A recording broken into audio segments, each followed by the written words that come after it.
Welcome to Creamer Media's Resources Watch, a weekly video roundup of the events and people making and shaping the news in the mining industry. This week, Standard Bank says there's no platinum surge despite a 400,000-ounce strike-related output loss. There's a campaign underway to pay the unclaimed 5 billion rand to 200,000 ex-mineworkers. And the worrying technical corner cutting needs to be nipped in the bud, says Mineral Corporation. South Africa's Standard Bank estimates that about 670,000 ounces of platinum group metals had been lost by the end of March as a result of protracted strike activity in the sector, with platinum comprising about 400,000 ounces of that total and the balance made up of palladium and rhodium. Palladium, a bit more upside. We do have all the supply issues. Russia, market very worried about it. Currently, you've probably heard that us and the competitor has launched palladium ETFs in South Africa 3 weeks ago.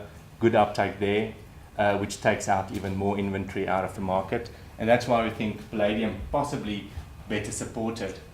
We lost around about 400,000 ounces platinum, roughly, in the exact numbers is in the report, roughly 215 ounces of palladium up to the end of Q1.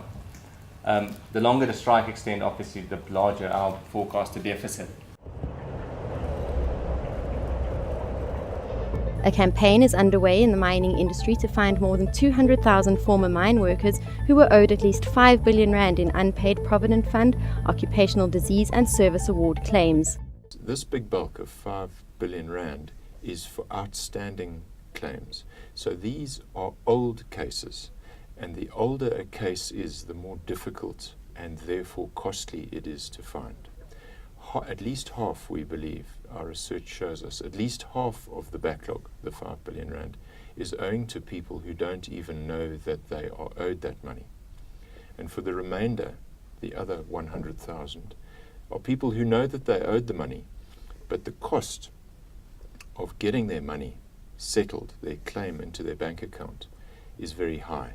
And at the moment, the cost of getting that claim paid to them is being borne by them in two ways.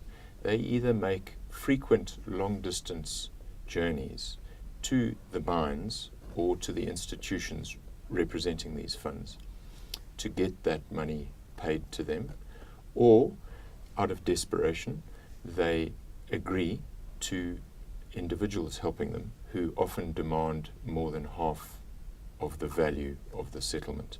So the cost at the moment is being borne by the beneficiaries, which in our view is not right.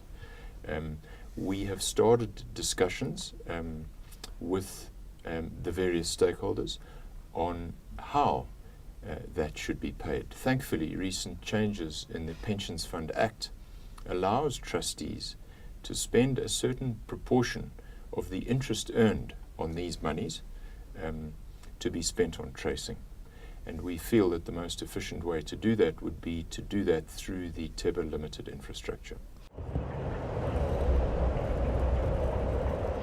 Mineral Corporation MD Frank Gregory says worrying technical corner cutting is sneaking into the mining industry and needs to be nipped in the bud. The foundation of every mining operation starts with the ore body, and the qualification and quantification of the ore body is, in our view, one of the most seriously compromised aspects of scoping studies, pre-feasibilities and feasibility work. Our role is to provide a multidisciplinary service, technical service, to our clients to help them identify risks. There's a sloppiness that's sneaked into the industry.